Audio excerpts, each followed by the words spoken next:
Okay.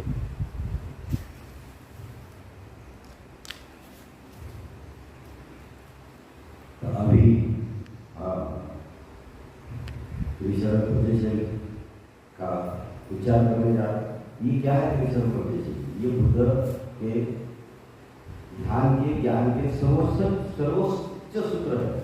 ये सूत्र के कारण सिद्धार्थ और बुद्ध और हमको भी बोधि जागरूक करना है, समाधि प्राप्त करना है, बुद्ध होना है। तो वो सूत्र कैसे, और सूत्र कैसे समझ लेना, कैसे जान लेना, कैसे जीवन में उतारना। तो सबसे पहले ये समझ लेना है कि बुद्ध कौन है। बुद्ध ज्ञान विज्ञान तत्वज्ञान के महान शिक्षक, दुख मुक्ति के सर्वश्रेष्ठ चिकित्सक, ध्यान योग के मार्गदर्शक और जीवन का सत्य उन्हें खोजा, उस सत्य के अन्वेषक तथा समय संबुद्ध, उनको सबसे पहले आपको नमन करना है। नमो बुद्धाय। तो बुद्ध कौन है? महान शिक्षक है। तो हमें ध्यान सीखने जाना है, ज्ञान प्राप्त करना है। सबसे पहले हमको कहा जा रहा था गुरु सदगुरु के पास जाना होता। तो हम करते क्या गुरु सदगुरु के पास जाकर? तो सबसे पहले उनको नमन करना। तो नमन का मतलब क्या होता है? नमन का अर्थ होता है मन नहीं। मन नहीं मतलब नो माइंड। नो माइंड नमन का अर्थ, अभी हमारे पास मन है, मैं स्त्री हूँ, मैं पुरुष हूँ, कोई अमीर है, कोई गरीब है, कोई राजा है, कोई रब है। मन नहीं मतलब कुछ नहीं, बस मैं मन लेके नहीं आया, एक खाली मन लेके आया। और नमन का अर्थ होता है कि मैं खाली मन लेके आया हूँ, अब आपको मुझे उसमें भरना है, सिखाना है, पहली चीज। फिर दूसरी चीज, नमन का अर्थ समर्पण। आप सीखेंगे कब? आप पूर्ण रूप से समर्पण करेंगे सदगुरु को। तो समर्पण का मतलब हमारे पास है क्या? हमारे पास एक शरीर है, भाव है और मन है, और उसके बाद जीवन है। तो हमको बुद्ध को तन देना पड़ता, मन देना पड़ता और जीवन देना पड़ता। और जब हम पूरी तरह से इस तरह से तन मन जीवन बुद्ध को समर्पित करेंगे, तब बुद्ध हमको सिखाते। बुद्ध किसी को भी नहीं सिखाते। तीसरी चीज, नमन का अर्थ समर्पण, तो समर्पण का अर्थ होता है अर्पण करना, अपना सब कुछ। और जो व्यक्ति बुद्ध को सब कुछ अर्पण करता, उसी को बुद्ध सिखाते। लेकिन हम इधर देख रहे, उधर देख रहे, ध्यान कहीं और है, तो बुद्ध उसको सिखाते। तो 3 बार याचना करना पड़ता, 3 बार याचना करने के बाद बुद्ध सिखाते। तो फिर जैसे हम नमन करते, तो बुद्ध क्या सिखाते? बुद्ध सिखाते कि हमारे भीतर बोधि कैसे जागरूक रहा। वो अगर बोधि जागरूक हो गई तो उसके 7 अंग एकीकृत होकर जो बोधि हमारे भीतर जागरूक होती, उसको बुद्ध ने बोला बुद्धंग शब्द। हमारा अंग है, जैसे रूप अंग है, मन अंग है, भाव अंग है, वैसे ही हमारे भीतर बोधि अंग है। तो बोधि अंग को तुम शरण जाओ। तो बुद्धंग शरण गच्छामि का अर्थ बुद्ध को शरण नहीं है, हमारे भीतर जो बोधि है सोई भी, उसको जगाना है, उसको अवेकन करना है, उसको शरण जाना है। और जैसे शरण जाना तो उसको जगाना, ये बुद्धंग शरण गच्छामि। और फिर जैसे बुद्ध अंग जागरूक होता, तो उससे हमको धम्मो को, तो उससे हमको क्या जानना है? बाहर का जीवन जानना है, भीतर का जीवन जानना है, स्वयं को जानना है। उस जानने की विधि को, उस जानने की प्रक्रिया को धम्मो बोला है। तो धम्मो शरण है। और हमें पता नहीं है कि बोधि कैसे जागरूक करना है, धम्मो को कैसे जानना है। तो बुद्ध बोलते कि आप क्या करो? संघम शरण गच्छामि, संघ को शरण जाओ। तो संघ का मतलब क्या है? हम समझते संघ का अर्थ भिक्षुओं को शरण है। तो संघ का अर्थ कोई भिक्षुओं को, मुनियों को, कुछ साधु पुरुषों को शरण जाना ऐसा नहीं है। संघम शरण गच्छामि का अर्थ ऐसा है कि बुद्ध ने जिसको शिक्षा दी, दीक्षा दी, सब कुछ सिखाया, और वो साधु पुरुष, वो मुनि, वो भिक्षु, श्रोतापन होगा, सतुतागामी हुआ, अनागामी हुआ, अर्थ हुआ, रात जिसके पार चल गया, उससे स्वयं को जान गया। और स्वयं को जानने के बाद वो स्वस्थ हुआ, समर्थ हुआ, समृद्ध हुआ, प्रबुद्ध हुआ, वो मुक्त हो गया। उस व्यक्ति के पास जाके ये सारी चीजें सीखना, वो व्यक्ति है बुद्ध के धम्मों का संघ का सदस्य। उसके पास जाकर उसके पास से सीखना, वो हमें संघ शरण बैठा है। अभी हमारे पास भिक्षु है जिन्होंने क्या किया, श्रामणेर दीक्षा ली। श्रामणेर दीक्षा का अर्थ होता है श्रवण करना बुद्ध बनने के लिए, निर्वाण के लिए, दुख मुक्ति के लिए श्रवण करना, श्रामणेर। ये स्टूडेंट भिक्षु है। तो स्टूडेंट भिक्षु से सीखना नहीं है, वो भिक्षु नहीं, वो संघ का सदस्य नहीं है। अब जैसे कोई मेडिकल में एडमिशन लेगा तो हम ऑपरेशन उससे कराते हैं, जिसे एमबीबीएस ने किया, एमडी ने किया, उससे थोड़ी दवाई लेते हैं, उससे थोड़ी ऑपरेशन करते हैं। वो तो पास ही नहीं हुआ, पास होने के बाद वो डॉक्टर होगा, हाँ, तब वो हमारी चिकित्सा कर पाएगा। तो श्रामणेर ये बुद्ध के धम्म संघ का सदस्य नहीं है, वो स्टूडेंट भिक्षु है। पहली चीज, उसको वंदामी श्रामणेर बोल रहे हैं, उसके प्रवचन को कोई अर्थ नहीं, सीख रहा है वो। तो को क्या सिखाएगा, खुद ही सीख रहा। फिर दूसरे भिक्षु है कि जो उपसंपादित हो गए। उपसंपादित मतलब 2-4-5 साल कुछ सीख के वंदना करना, पूजा पाठ करना, 2-4 किताबें पढ़ लेते और फिर उपसंपादित हो गए। तो साधारण तरीके से जो उपसंपादित भिक्षु हो गया वो भी संघ का सदस्य है। तो संघ का सदस्य कौन है, जिसने ध्यान किया, ज्ञान प्राप्त किया, निर्वाण प्राप्त किया, अरहत हो गया, वही व्यक्ति संघ का सदस्य है। उसके पास जाना, उसको अपना अंग बनाना, तब वो संघ हो गया। और फिर वो सीखा था कि बोधि कैसे जागरूक करना, संबोधि कैसे प्राप्त करना, ध्यान कैसे करना, ध्यान की स्टेप्स कैसी है, फिर कैसे धीरे धीरे गहराई में हम ज्ञान प्राप्त करते हैं, वो सीखा था। और उसके सर्वश्रेष्ठ सूत्र है जो हम पंचशील बोलते हैं। तो जो पंचशील है, अष्टशील है, दशशील है, 10 तरह के शील लेते, कोई 8 तरह का शील लेता, कोई पंचशील लेता। तो साधारण लोगों के लिए पंचशील है, लेकिन ऐसे हजारों शील है। अब कितने शील लेंगे आप, उतने शील को समझना, पालन करना कठिन है। तो शील का पालन नहीं करना है, तो बोलते शील का पालन नहीं करना, उसको समझना और धारण करना।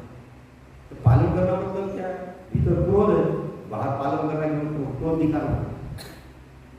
भीतर वासना है, बाहर दिखाना बहुत अच्छा हो। हाँ, छुप के हम जो तंबाकू गुटखा खा रहे, बाहर दिखा रहे, कोई वैसा नहीं है। तो ये पालन से आदमी पागल हो जाता है। तो बुद्धिज्म में पालन करना नहीं है, शील को समझना, जानना, जीवन में उतारना, धारण करना है। धारणा की धर्म, तब वो धर्म जागरूक होता है। ये पंचशील का पालन कैसे करना, ये पंचशील क्या है। तो मैं आपको बताता हूँ कि पंचशील, अष्टशील, दशशील नहीं, एक ही शील लेना है आपको। कौन सा एक शील समझ लेना है, एक ही शील। कौन सा शील, वेरमणि सिक्खापदम समाधि। कौन सा शील समझना है, वेरमणि सिक्खापदम। ये अगर शील एक समझ में आया, आप 5 शील को भी समझ सकते, धारण कर सकते, अष्टशील को भी धारण कर सकते, 10 शील को भी धारण कर सकते, जितने भी सैकड़ों शील होंगे सबको धारण कर सकते। इसलिए गुरु नानक ने बोला सीख, सिर्फ सीख। तो उसमें से एक नया धर्म निकला, सीख। मतलब सीखो। तो वेरमणि सिक्खापदम, आपको क्या, आप मुझसे विरत है, मैं आपसे अलग हूँ, मैं बोल रहा हूँ, आप मुझसे विरत है, मुझे देख रहे, मुझे अनुभव करें, मुझसे सुनो, मुझे सुन रहे। अगर मैं 1 किलोमीटर जाके बोलूँ तो मैं दिखूंगा भी नहीं, और आपको सुनाई भी नहीं देगा। एक सम्यक दूरी के ऊपर निरीक्षण होता, अवलोकन होता, सीखना होता। तो ऐसी दूरी खुद ही खुद से निर्माण करना, खुद ही खुद से। जैसे आप मुझे देख रहे, एक दूरी निर्माण हो रही, ऐसी दूरी खुद ही खुद से निर्माण करना, वेरमणि, वीर। खुद ही खुद को देखना, अनुभव करना। तो देखना मतलब ही दर्शन, विपස්සना, अनुभव करना मतलब ज्ञान, प्रज्ञा, वो बोधि का हिस्सा है। तो ये जो साधना है, 3 शब्दों में मैंने समाहित किए, वे वी वो, जिसको नाम दिया ये साधना को, कौन सा नाम दिया, वे वी वो। वे मतलब वेरमणि, वी मतलब विपස්සना, और वो मतलब बोधि साधना। तो वे वी वो, तो वीरत होकर शिक्षा पदों तो क्या सीखना है, विशेष रूप से देखना है, अवलोकन करना है, निरीक्षण करना है, खुद ही खुद का। और खुद ही खुद को अनुभव करना है। ये देवी वो साधना है। इसकी अंतिम मंजिल कौन सी है? अंतिम गंतव्य कौन सा है? समाधि। अंतिम मंजिल कौन सी है? समाधि। वेरमणि सिक्खापदम, समाधि तक जाना। अगर समाधि में ही हम दुख से मुक्त हो सकते, अगर हम वो समाधि आती है सजगता, सत्य जानना, उसे समता आती, समता। अब ये समता धीरे धीरे हमको हमारे भीतर समझ तैयार करती है। और ये समझ समाधि की तरफ ले जाए। तो पहले सजग होना है। सजग होता, आप मेरे प्रति सजग है, मुझे देख रहे हो, ऐसे ही स्वयं के प्रति सजग होना है। सही ढंग से जग जाना है। और जगने के बाद स्वयं का सत्य जानना है। मेरा शरीर का सत्य क्या है, मन का सत्य क्या है, भावनाओं का सत्य क्या है, मैं कौन हूँ, ये सत्य जानना है। मैं सही में स्त्री हूँ कि पुरुष हूँ, मैं सही में शरीर हूँ क्या, मैं मन हूँ क्या, मैं मेरी आशा आकांक्षा हो क्या, मैं भाव हूँ क्या। तो जिसको मैं देखता हूँ मैं नहीं, मैं आप मुझे देख रहे, आप ये नहीं बोल सकते, मुझे मैं नहीं बोल सकते, जो दिखना वो अलग है, मैं अलग हूँ, देखने वाला मैं। तो ऐसे ही धीरे धीरे तुमने श्वास को देखा था, श्वास अलग मैं अलग, ये श्वास मैं नहीं। फिर शरीर को देखा, ये शरीर मैं नहीं, क्योंकि मैं जिसको भी देखा जाता वो अलग हो जाता, मैं अलग हूँ। ऐसा करते करते भीतर जाओगे मन के भी पार, और मन के पार है हमारे भीतर बुद्ध। ये रूपम भाव मनन के पार बुद्ध है। ये बुद्ध वहाँ है, वहाँ तक जाना है। उसको देखा, लोग बोलते हैं ईश्वर को देखा। तो जितने भी ईश्वर है, परमेश्वर है, अल्लाह, ये सब काल्पनिक भगवान ये है, लेकिन सब काल्पनिक है। लेकिन बुद्ध एक वास्तविक भगवान, और वो हमारे भीतर की सूक्ष्म गहराई है, हमारे भीतर का सूक्ष्म एक शरीर ही है। जैसे ये शरीर है, ऐसे ही वो एक शरीर है, सूक्ष्म शरीर। उसको देखा कि लोग बोलते हैं इल्हाम हो गया, मुझे ईश्वर मिल गया, और फिर उसको देखने के बाद उसमें समा गए तो मनुष्य खत्म हो जाता, वो बुद्ध बन जाता। ये यात्रा, ये तीर्थ यात्रा है। तो ये यात्रा, तीर्थ यात्रा, आप वेरमणि विपश्यना और बोधि साधना करोगे तो आप अनुभव कर पाओगे, और सब दुखों से मुक्त हो जाएंगे। ये जो सूत्र है त्रिशरण पंचशील, ये बुद्ध के, धम्म के और ध्यान साधना के सर्वश्रेष्ठ सूत्र है। हम उसको गहराई से मैं बोलूँगा, उसको आप लोग पुनरुच्चार करना है और समझना है, फिर वैसे ही जीवन साधना। ठीक है, हाथ जोड़ो, हाथ जोड़े, और फिर आंखें बंद करो। तो पूरे शरीर का अनुभव करना है, सर से लेकर पैर तक, पैर से लेकर सर तक, पूरे शरीर का अनुभव, फिर श्वासों का अनुभव। दोनों हाथ देखो, 10 उंगलियां हाथों की, और फिर पलक बंद पलकों का अनुभव, पलकों के पीछे आंखों का अनुभव, दोनों आंखों के बीच में पृथ्वी के मध्य में जहाँ सिंदूर लगाते वहाँ प्रकाश का अनुभव, बिंदु स्वरूप, ज्योति स्वरूप, आलोक का अनुभव, प्रकाश का अनुभव। फिर उस प्रकाश में देखो चेहरा शांत है, ओठ के ऊपर ओठ का अनुभव, ऊपर का ओठ, नीचे का ओठ, दांतों के ऊपर दांत, और ऊपर के दांतों के पीछे जीवा का अनुभव, जीवा का अनुभव, दांतों का अनुभव, ओठों का अनुभव, चेहरा शांत है, पलक बंद है, दोनों हाथों का अनुभव, दोनों पैरों का अनुभव, रीढ़ सीधी, गर्दन सीधी, पूर्ण शरीर का अनुभव, सर से लेकर पैर तक। और फिर पूरे शरीर को देखते हुए, स्वयं को अनुभव करते हुए श्वासों को अनुभव करना है, श्वासों को देखना है। एक गहरी श्वास को 2-3 भीतर, ऐसा गहरी श्वास लो, और उसकी ठंडक अनुभव करो, उसकी गर्मी अनुभव करो। देखो श्वास बाहर जा रही, नाक के नीचे छू रही, फिर श्वास भीतर जा रही, उसकी ठंडा, फिर श्वास भीतर जाती, कंधे ऊपर उठते, छाती फैलती, नाभि को श्वास छूती, नाभि को रुकती, टूटते हुए नाभि को अनुभव करना। फिर श्वास बाहर जाती तो नाभि बढ़ जाती, पेट बढ़ जाता, छाती बढ़ जाती, कंधे बढ़ जाते, गरम गरम श्वास नाक में स्पर्श करती, बाहर जाके नाक के नीचे स्पर्श करके वो होता है। ऐसी तरह से श्वासानुपसना है। फिर शरीर को देखना है, और फिर मैं जो बोलता हूँ सूत्र, इसी तरह की अवस्था में रहते हुए श्वास को, शरीर को अनुभव करते हुए मैं बोलूँगा तो श्वास को, शरीर को अनुभव करते हुए सुनना, ये सम्यक श्रवण हो गया। और फिर आपने बोलना, तो आप जैसे ही बोलेंगे तो पूरे शरीर का अनुभव करते हुए आप बोल रहे, तो आप पूरे शरीर को भी अनुभव करना है और उस शब्दों को भी अनुभव करना है, शब्दों को बोलना है, उसको अनुभव करना है, उसकी ध्वनि को सुनना है और फिर उसके वाइब्रेशन अपने पूरे शरीर पे कैसे फैलते हैं इसको भी अनुभव करना है। नमो तस् भगवतो अरहतो सम्मा सम्बुद्धस्स।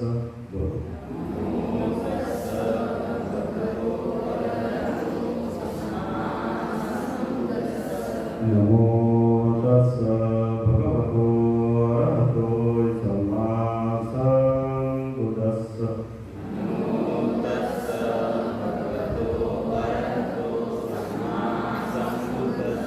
नमो तस् भगवतो अरहतो सम्मा सम्बुद्धस्स।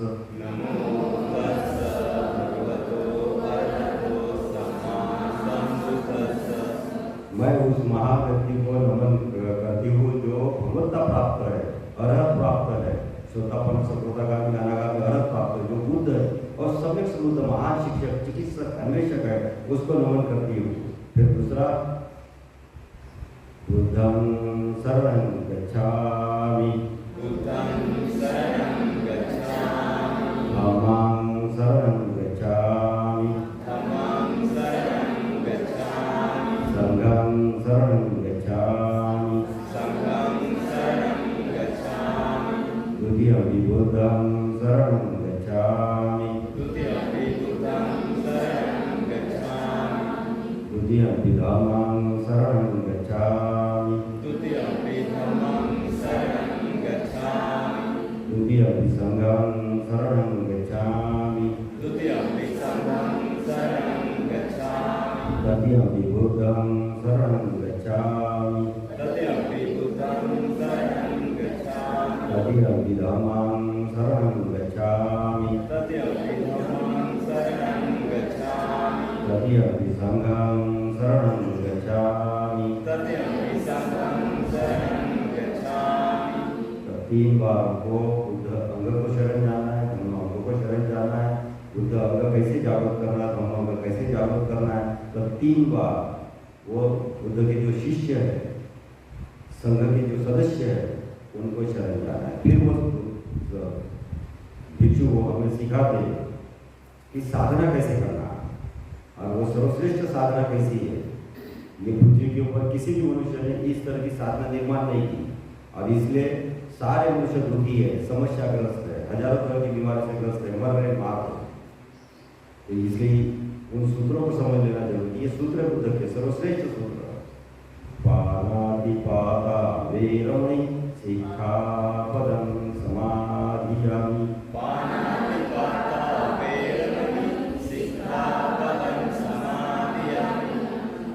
दूसरे को मारने की, स्वयं को मारने की, परहिंसा, स्वहिंसा, हमारे भीतर क्रोध है, उससे विरत रहने की शिक्षा ग्रहण करते हुए हम समझ निर्मित करेंगे तो समाधि की ओर जाएंगे। ये उसका अर्थ है। अधिन्नदाना वेरमणि सिक्खापदं समाधिया।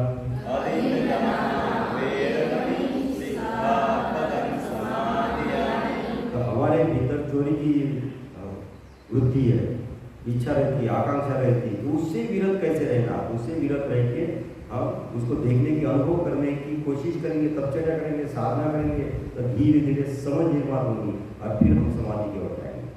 काव्य सुविचाचारा वेरमणि सिक्खापदं समाधियामि।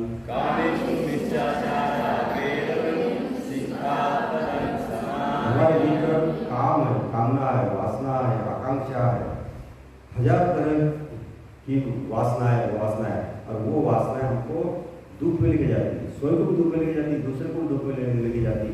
तो उसे सुख कैसा, दुख कैसा, उससे मुक्त कैसे होना, तो ये कामे सुविचाचारा वेरमणि सिक्खापदं समाधियामि।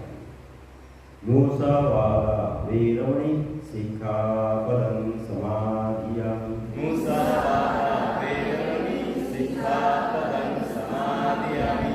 साधारण लोग रहते वो फालतू की बातें करते रहते, निंदा करते रहते, किसी की प्रशंसा करते रहते, जो नहीं बोलना चाहिए वो बोलते रहते, कभी भूतकाल की बातें करते, भविष्यकाल की बातें रहते, अनावश्यक किसी न किसी तरह बातें करने में अपना समय गुजारते साधारण लोग।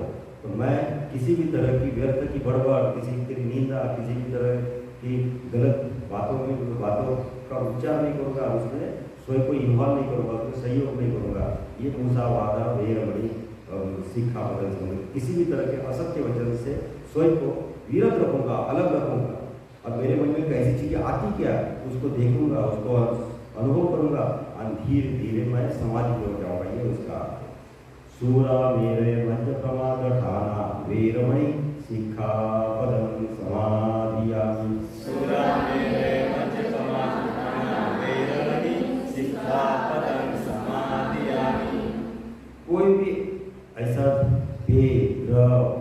कोई भी चीज जिससे मैं प्रमाद में जाता हूँ, प्रमाद में नींद में जाता हूँ, बेहोश हो जाता हूँ, स्व विस्मरण में चले जाता हूँ, सेल्फ फॉरगेटफुलनेस में चले जाता हूँ, ऐसी कोई भी चीज, तंबाकू, गुटखा, दारू, किसी भी तरह की ऐसी नशीली पदार्थ का मेरे मन उसका सेवन नहीं करूँगा।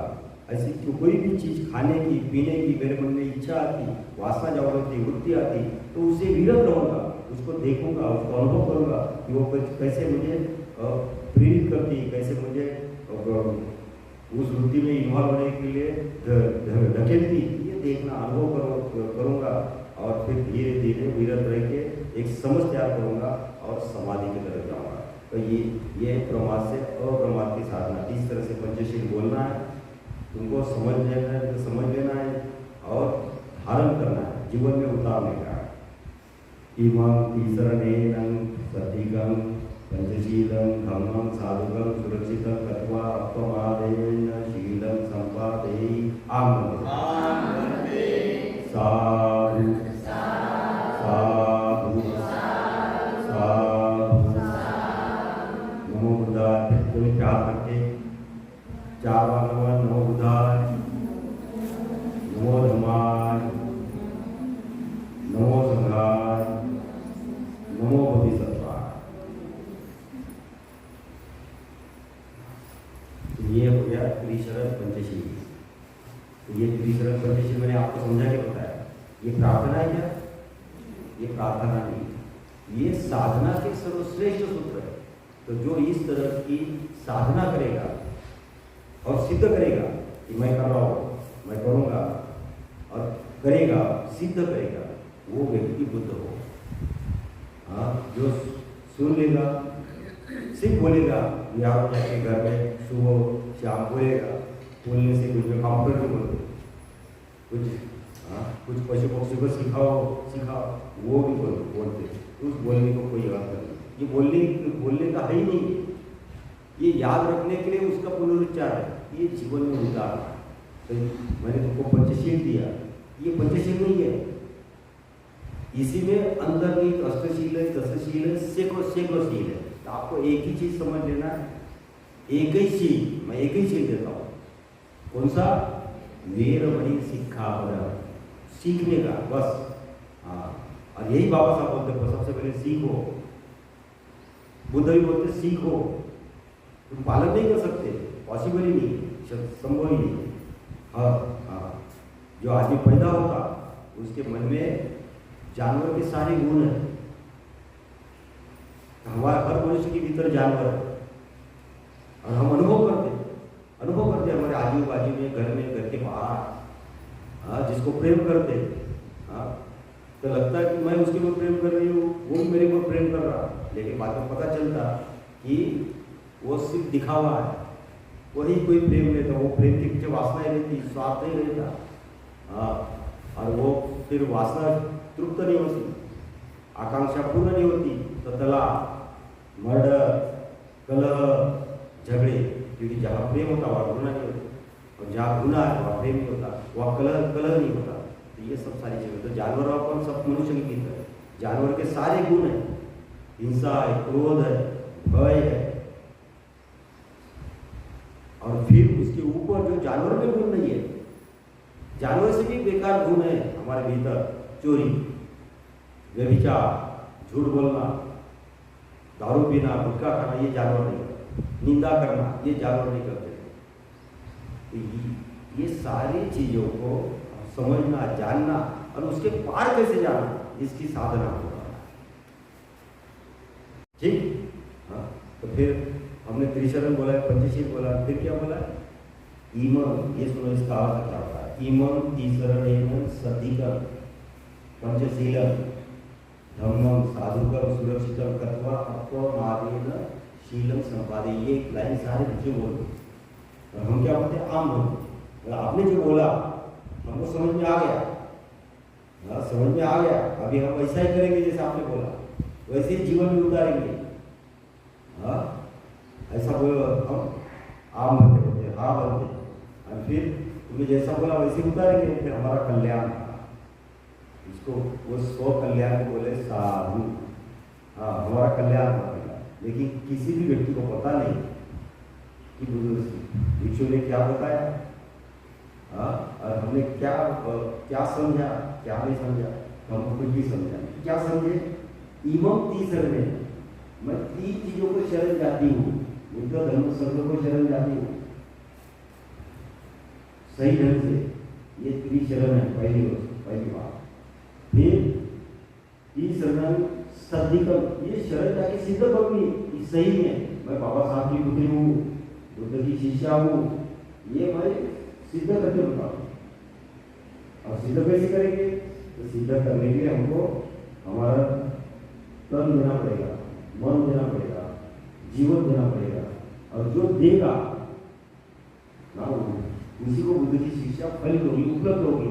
ये सधिकम है। 30 में सधिकम मतलब इनको सिद्ध करना पड़ेगा, और सिद्ध करने के बाद उनको पंचशीलम, पंचशील को अपना अंग बनाना पड़ेगा। पंचशीलम मतलब ये जो साधना जो मैंने समझा के बताई, इसको अंग बनाना पड़ेगा, ये पंचशील।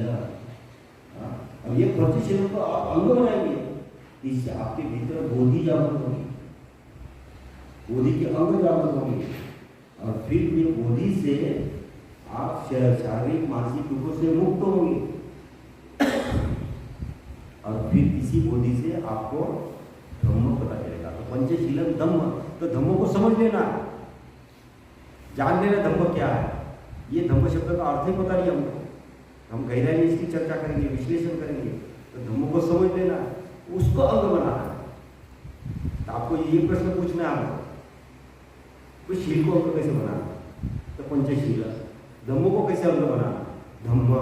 तो धम्म क्या है उसे जानना पड़ेगा, उसको जीवन में उतारना पड़ेगा। तो धम्म मैंने 10वीं 11वीं 12वीं पढ़ाई थी, मेरिट आया तो मेरिट आया, मेरा नंबर लग गया। मेरिट नहीं आता था, मेडिकल में नंबर नहीं लगता था, तो मेडिकल में नंबर लग गया। मैंने गहराई से पढ़ाई की, मैं डॉक्टर बन गया, वो मेरा अंग बन गया।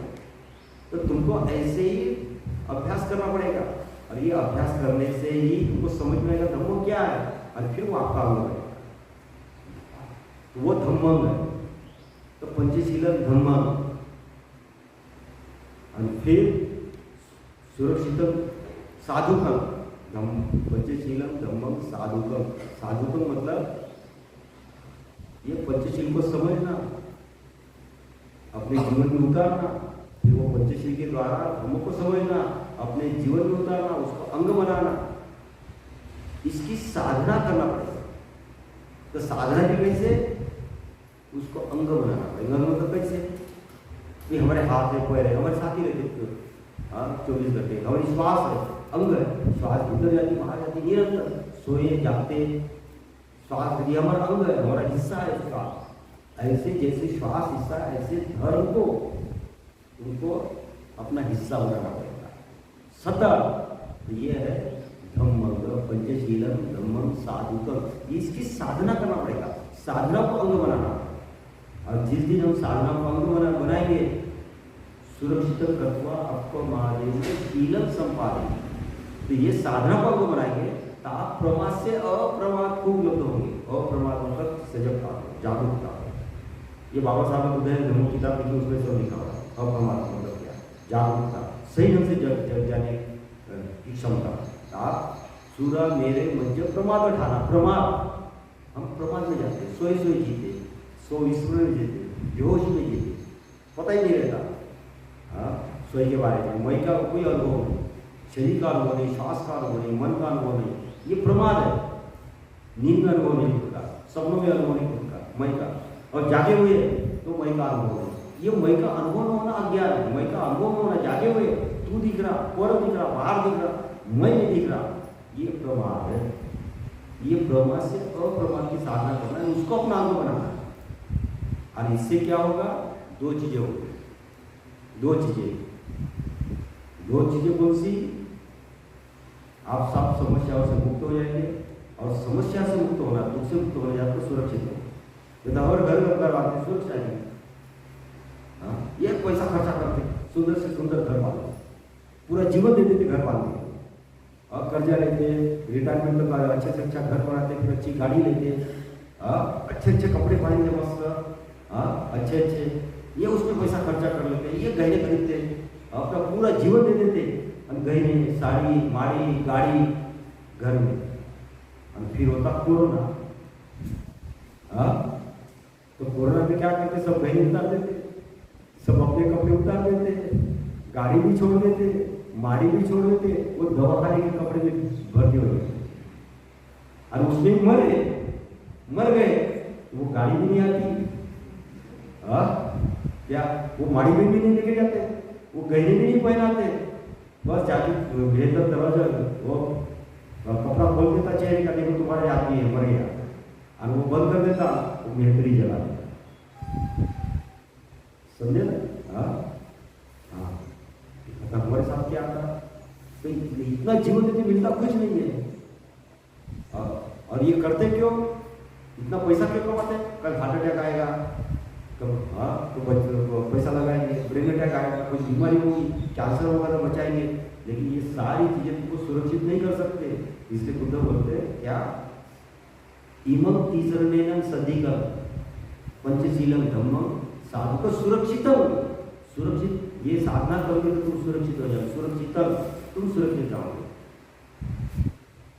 अपमादेन शीलम संपादेही, तुम इस तरह से शील को अपना अंग बनाओगे, जागरूकता के साथ। संपादेही, आखिरी शब्द कौन सा शब्द है आखिरी? संपादेही। कौन सा शब्द है? अपमादेन शीलम संपादेही। अब कितने लोगों को पता है? आम बंदे बोलते हो, भिक्षु ने बोला कि आम बंदे बोलते। अब एक हाथ पर उठाओ और मुझे बताओ कि संपादेही का अर्थ क्या है? बताओ। संपादेही आपने बोला ना, मैंने बोल दिया, आपने आम बंदे बोला, 3 बार साधु बोला, और हर बिहार में सुनते। अब किसको पता है संपादेही का? ये मैं बोल रहा हूँ कि अपन सब बोलते जाते, करते जाते, पता ही नहीं है। और फिर हमारे पास क्रिया आ गई, बिल्कुल 40-45 साल की, अरे मुझे ये गांठ कैसे हो गई, मुझे कैंसर कैसे होगा, ये स्तन में कैंसर कैसे होगा, गर्भाशय में कैंसर कैसे होगा। कोई आदमी आते, अरे मेरे को ये डायबिटीज कैसे हो गया, हाइपरटेंशन हो गया। मैं तो साधना करता हूँ, विपश्यना की, मैं आसन भी करता हूँ, प्राणायाम भी करता हूँ, वंदना भी करता हूँ, दान भी किया, ये क्यों हुआ? अरे तो हमने वो चीजें समझी।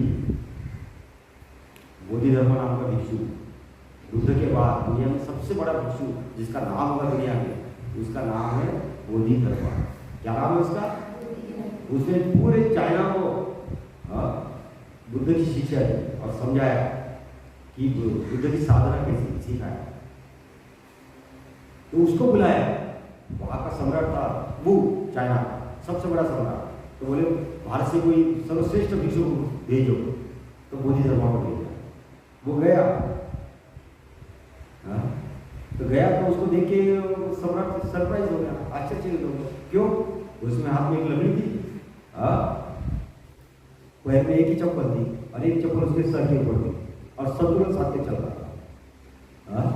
तो बोले ऐसा क्यों? पैर में एक ही चप्पल है, और सर के ऊपर चप्पल है। तो बोले ये प्रतीक है कि तुम्हारे मान, तुम्हारे अपमान, तुम्हारी निंदा मुझे कोई फर्क नहीं, ये उसका प्रतीक है। और फिर उसको तो राजा पूछता कि बंदे, ये मैंने इतने विहार बनाए, ये भिक्षु को दान दिए, ये किताबें छपवाए, तो इतने विहार बनाए, इतने जीवन दान दिए, इतने भिक्षुओं को मैंने भोजन दान दिया, किताबें छपवाए, इसका फल क्या है? पहला प्रश्न पूछता होगा सम्राट बोधिधर्मा को। बोधिधर्मा क्या बोलते? तू नर्क में जाएगा। क्या बोलते? तू नर्क में जाएगा। अब वो सम्राट उसे ईश्वर की बात किसी ने भी नहीं बोली। हाँ, बोले तुम क्या, मुझे पता है क्या? बोले मुझे पता है मैं क्या बोल रहा हूँ, सिर्फ तुमको पता नहीं। हाँ, तुमको समझ में नहीं आता। तो बोले तुम मेरा मैं राजा हूँ, तो ये भिक्षु तू मेरा अपमान कर रहा, नर्क में जाएगा। तो बोले बिल्कुल, अभी तो मैं तुमको बताऊंगा, तुम महानर्क में जाएगा। तो बोले तू कौन है? बोले मैं कुछ भी नहीं, तो कुछ भी नहीं है, मैं राज्य में नहीं रहता। वो राजा उसको अपने राज्य से बोलता कि तू निकल जा, मेरे राज्य में रहना नहीं। अगर तू भिक्षु नहीं होता मैं तलवार से काट देता, और तू भिक्षु तो छोड़ देता, तू मेरे राज्य से चले जा। वो क्या बोलता? तेरे समान पापी राजा के राज्य में मैं बैठ भी नहीं रहूँगा, मैं अभी जा रहा हूँ। और वो चले जाता, दूसरे राज्य में जाता, और दूसरे राज्य में जाके क्या करता हो, 9 साल दीवार की तरफ देखे थे और ध्यान साधना करते। 9 साल लोग आते, पीछे बैठते, प्रवचन करता, सुंदर सुंदर प्रवचन करता। तो लोग बोलते तू हमारे तरफ देखते क्यों नहीं? बोले देखने का फायदा नहीं। मैं बोलता हूँ तो दीवार को भी समझ में नहीं आता, तुमको भी समझ में नहीं आता, तो तुम्हारी तरफ देखने का कोई मतलब ही नहीं। हाँ, तो मैं शांत हूँ कि दीवार वो बोल रहा हूँ, दीवार सुन रही, लेकिन उसको समझता नहीं। तुम्हारे तरफ देख के मुझे मैं परेशान हो जाता हूँ, इससे तुम्हारी तरफ देखूंगा। तो बोले कब देखेंगे? कोई आदमी आएगा और जब मुझे लगेगा कि इसके तरफ देखना जरूरी है, तभी मैं उसके तरफ देखूँगा। और फिर कुछ सालों बाद, 9 साल के बाद एक आदमी आता, उसके पीछे बैठता, और वो भी घंटों उसके साथ साधना करता। हाँ, और बोलता कि मैं आ गया हूँ, बिल्कुल मेरे तरफ। तो बोलता मैं कैसे समझूँ? तुम आ गए करके मैं कैसे समझूँ? तो बोले हाँ ठीक है, मैं बताता हूँ मैं कैसे आ गया।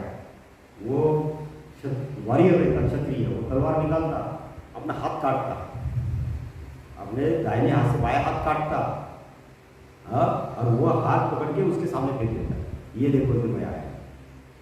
हाँ, अगर अभी और लगता, हाँ, और मैं मेरी परीक्षा लेना है, मैं गर्दन भी काट के तुमको फेंक देता हूँ। अच्छा तुम आगे मुझे, तब वो उसके तरफ देखते और उसको सिखाते, और तब वो उस बोधि धर्म के बाद वो सर्वश्रेष्ठ अवस्था को प्राप्त होकर उसका नाम आई हुई, वो बुद्ध बनता। हाँ, और वो पूरे चाइना में उसकी शिक्षा का प्रसार प्रचार करता। तो अभी भी चाइना में ये परंपरा अभी भी है। मैं अभी 4-5 साल पहले ताइवान गया था, तो वहाँ के मैंने भिक्षु देखे।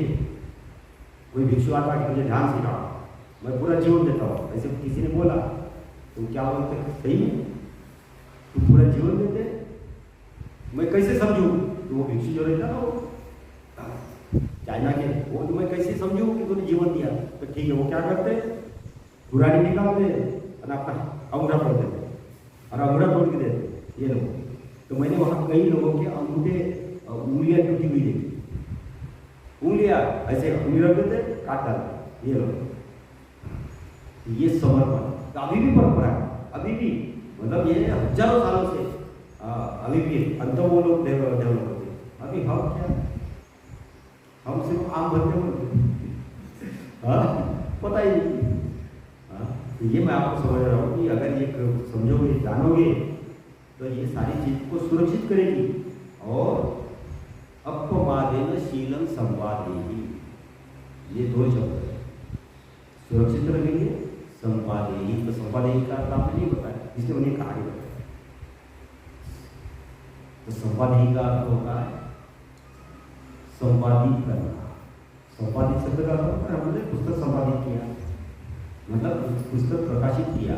तो संपादेहि का अर्थ है अपमादेन, अप्रमादी साधना के साथ हम शील को अपना अंग बनाएंगे, साधना को अंग बनाएंगे, इससे हमारा जीवन प्रकाशित होगा।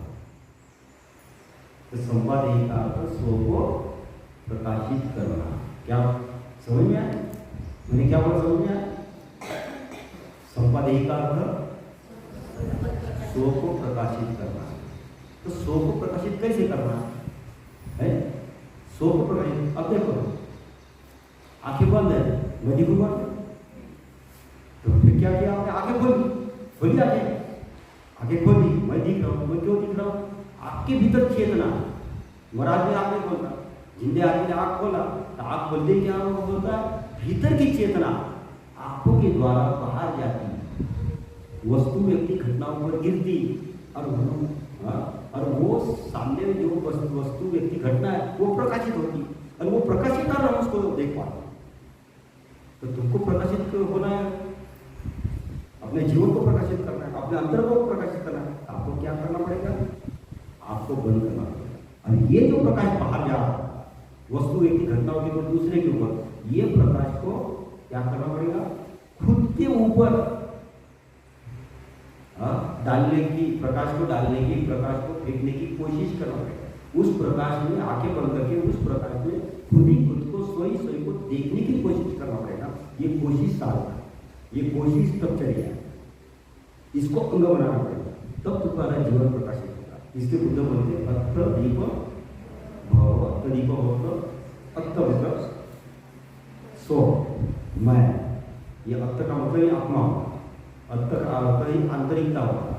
ये अत्र दीप भव, भीतर दिया लगाओ, और भीतर दिया लगाओगे तो तुम्हारा अंतरंग प्रकाशित होगा। तो ये साधन मैं आपको सिखाने वाला अभी कि अपने अंतरंगों को कैसे प्रकाशित करना, कैसे देखना, ये समझ लेना है। तो सुनो, तो आपको कल मैंने बताया था कि आंखें बंद करके, आंखें यहाँ घुमाना, यहाँ देखना बोला था। हाँ, आपने देखने की कोशिश किया, यहाँ टीका लगा था, तो आपको प्रकाश दिखा, हाथ ऊपर कितने लोगों का प्रकाश दिखा?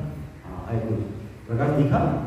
हाँ, तो उस प्रकाश को धीरे धीरे हम सघनीभूत करेंगे और करेंगे। अब जिसको नहीं दिखा मैं उसको अभी और उसका एक प्रयोग कराऊंगा, फिर आपको पूरा प्रकाश का अनुभव होगा। और इतना भी किया आपने कि भीतर के प्रकाश को देखा, और उस अपने भीतर प्रकाश को देखा, और वो प्रकाश को प्रवाहित किया भीतर सर से लेकर पैर तक, तो तुमको अनुभव होगा कि बस भीतर प्रकाश है प्रकाश। तो उसका हम प्रयोग बाहर करके करेंगे। ये अत्र दीप भव की साधना। तो यहाँ ये जो हमारा सर है, यहाँ केंद्र है, कॉन्शियसनेस निर्माण करने का, यहाँ चेतना को निर्माण करने का केंद्र है। यहाँ कैसे है? ये जो ब्रेन है, यहाँ पिट्यूटरी ग्लैंड है, ये पूरे बॉडी माइंड को कंट्रोल करता है। पिट्यूटरी ग्लैंड मास्टर ग्लैंड है। दूसरी चीज है, उस पिट्यूटरी ग्लैंड के बाजू में पीनियल ग्लैंड है, उससे भी कॉन्शियसनेस निर्माण होता है। ये पिट्यूटरी ग्लैंड से कॉन्शियसनेस निर्माण होता है। तो तीसरी चीज ये है कि यहाँ बिल्कुल बीच में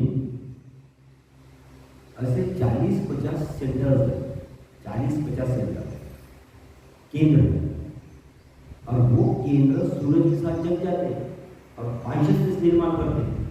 और वो कॉन्शियसनेस हमको क्या करते? जागरूक करते। सूरज डूब गया कि ऑक्सीजन का प्रमाण कम होता, कार्बन डाइऑक्साइड का प्रमाण बढ़ जाता, ना आदमी सो जाता, पेड़ पौधे पशु पक्षी चीज हो जाती।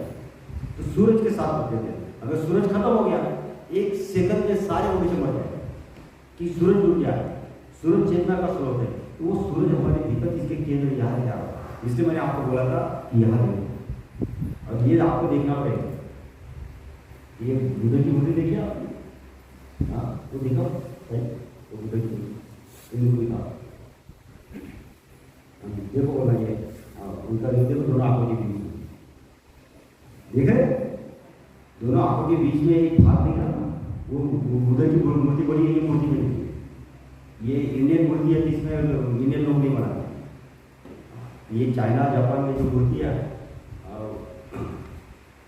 उनमें वो यहाँ कहीं देखो, ये देखा क्या बुद्ध की मूर्ति के यहाँ उठा हुआ भाग, तो बाजू में मूर्ति वहाँ देख सकते, वो हॉल में एक मूर्ति रखी वहाँ भी देख सकते। तो यहाँ स्रोत है प्रकाश का, तो वो जैसे प्रकाश यहाँ जैसे आंख खोल के बाहर है, वो भीतर की चेतना, वो प्रकाश स्वरूप है। चेतना का अर्थ ही प्रकाश होता है। वो चेतना कान से जुड़ जाती है, हम सुनते, वो हमारी इंद्रियों के साथ जुड़ के हमको ज्ञान होता। तो वो हमको क्या करना है? सारे इंद्रियों को यहाँ केंद्रित करना है। अब जैसे हमारे पास 6 इंद्रिय है, तो चेतना कैसे जागरूक करना, प्रकाश कैसे जागरूक करना? तो 6 इंद्रिय है, और 6 इंद्रियों के द्वारा हमारी चेतना बाहर जाती है, बहिर्गामी। भटकती बाहर, आँख से बाहर देखते, कान से बाहर सुनते, नाक से बाहर दर्द, जीवा से बाहर स्वाद, और फिर बाहर का गंध, बाहर का स्पर्श, और बाहर के बारे में सोचते रहते। तो बाहर भटकती है हमारी ऊर्जा, 6 इंद्रियों के द्वारा बाहर जाके बहिर्गमन होकर भटकते रहती, खो जाती, हम थक जाते, फिर सो जाते। तो हमको क्या करना है, ये 6 इंद्रियों के द्वारा जो ऊर्जा बाहर जा रही यहाँ केंद्रित करना है। तो दोनों आंखें यहाँ केंद्रित करना है और दोनों का यहाँ केंद्रित करना है। तो और यहाँ तुम उसको देखने की कोशिश करोगे, ये केंद्र को सुनने की कोशिश करोगे, तो धीरे धीरे ये केंद्र सजग हो जाता है। और ये केंद्र फिर इसको योग में बोला आज्ञा केंद्र, तो धीरे धीरे आज्ञा केंद्र प्रज्ञा केंद्र बन जाता, यहाँ प्रकाश निर्मित होता और उस प्रकाश में सारा जीवन दिखाई देता। तो बाहर का भी भीतर का भी, तो आपको ये केंद्र सक्रिय करना है। ये केंद्र है वो अभी निष्क्रिय है, इसको सक्रिय करना है। तो हम इसकी कोशिश करेंगे और सक्रिय करने की कोशिश ये मैं आपको समझाऊंगा। तो यहाँ जो है जो केंद्र है, ये यूट्यूब भी खोलोगे, मेडिकल की किताब पढ़ोगे फर्स्ट एमबीएस की, तो उसमें रेटिकुलर एक्टिवेशन सिस्टम बोला है। रेटिकुलर एक्टिवेशन सिस्टम नाम दिया है मेडिकल में कि वो एक्टिवेट हो जाती है हम जाते हैं। तो बुद्ध क्या करते हैं, ध्यान के द्वारा ये देखें, बुद्ध की सच को देखा लोग क्या बोलते हैं, ये बाल है। क्या बोलते लोग, ये बाल नहीं है, क्योंकि ये जो मूर्ति है ये सिद्धार्थ की मूर्ति है। क्या सिद्धार्थ व्यक्ति है, सिद्धार्थ ने बोधि संबोधि की साधना की, शक्ति निर्माण की, शक्ति की मूर्ति। शक्ति के ऊपर बाल होते, शक्ति को बाल होते, व्यक्ति को बाल होते। तो सिद्धार्थ को बाल हो सकते, लेकिन सिद्धार्थ तो मुंडन करते, तो सिद्धार्थ के ऊपर ही बाल नहीं, उन्हें काटता है। जैसे वैभव त्याग किया, नदी के किनारे बाल काट, उनको बाल ही नहीं, वो हाथी बाल काटते थे, सारे बच्चे बाल काटते थे, तो फिर बाल कैसे हो। तो ये साधना के द्वारा उन्होंने जो शक्ति निर्मित की, तो शक्ति के एक्टिवेटेड ब्रेन सेंटर, ये कौन से सेंटर है, एक्टिवेटेड ब्रेन सेंटर, जैसे बोला यहाँ सेंटर है, अभी सोए हुए तुम उसको जगाओगे तो इस तरह से बढ़ जाए, इस तरह से बढ़ जाते। और अभी ये मेडिकली प्रूव हो गया कि जो आदमी ध्यान करता गहराई से सही ढंग से, तो धीरे धीरे अगर सिटी स्कैन किया, उसके फंक्शनल एमआरआई करके अगर किए, तो धीरे धीरे पता यूट्यूब में भी लिखा आप देखेंगे तो पता चलता है कि उसके ब्रेन के कुछ हिस्से, बहुत सारे हिस्से ऐसे धीरे धीरे ब्रेन बढ़ जाता और वो सेंटर बढ़ जाते। और ये अभी मेडिकली प्रूव रहती है एक्टिवेटेड ब्रेन सेंटर। तो इसको हम बोलते हैं माइंड और माइंड, सुप्रा माइंड। देखो सर के ऊपर सर है, ये सुप्रा माइंड डेवलप होता और ये सारे केंद्र सक्रिय हो जाते। ये ध्यान के द्वारा, ज्ञान के द्वारा वो आदमी फिर पशुत्व के पास मनुष्यत्व और मनुष्यत्व के पास बुद्धत्व को उपलब्ध होता है। तो इस तरह से हमको साधना करना है, ठीक। हाँ, अभी आपको बाहर जाना है, पानी पीना है, बाथरूम जाना है, और जैसे बाहर जाएंगे तो बाहर ही रुकना है, और फिर बाहर मैं आपको सिखाता हूँ कि आपको दीपों की साधना कैसे करना है, ठीक।